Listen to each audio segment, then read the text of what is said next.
सर्व दर्शकांना माझा नमस्कार. आज आपण जाणून घेणार आहोत की कुंभमेळा कधी, कुठे असणार, हे कसे ठरते. तर हे ग्रहांच्या गणितावर ठरते. मागच्या व्हिडिओत आपण कुंभमेळ्याच्या उत्पत्तीची कथा जाणून घेतली.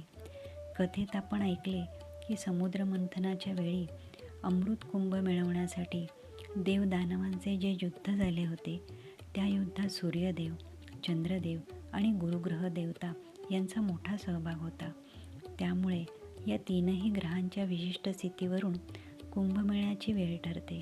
गुरुग्रहाला यात सगळ्यात जास्त महत्त्व दिले जाते. गुरुग्रहाला 12 राशींचे चक्र पूर्ण करण्यास 12 वर्षे लागत असल्यामुळे दर 12 वर्षांनी कुंभमेळा भरतो. जेव्हा गुरु वृषभ राशीत आणि सूर्य मकर राशीत असतात तेव्हा प्रयागचा कुंभमेळा असतो.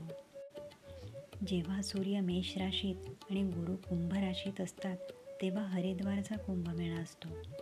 जेव्हा सूर्य मेष राशीत आणि गुरु सिंह राशीत असतात तेव्हा उज्जैनचा कुंभमेळा असतो.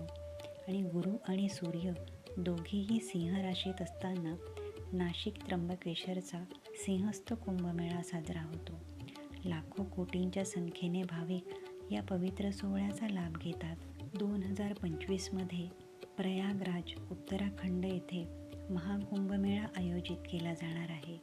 हा महाकुंभमेळा 13 जानेवारी रोजी सुरू होईल. पहिले शाही स्नान 14 जानेवारी रोजी आणि शेवटचे शाही स्नान 3 फेब्रुवारी रोजी होईल. आपल्या मित्रमैत्रिणींनाही ही माहिती पाठवा आणि असेच धार्मिक व्हिडिओ पाहण्यासाठी आपल्या चॅनलला सबस्क्राईब करा.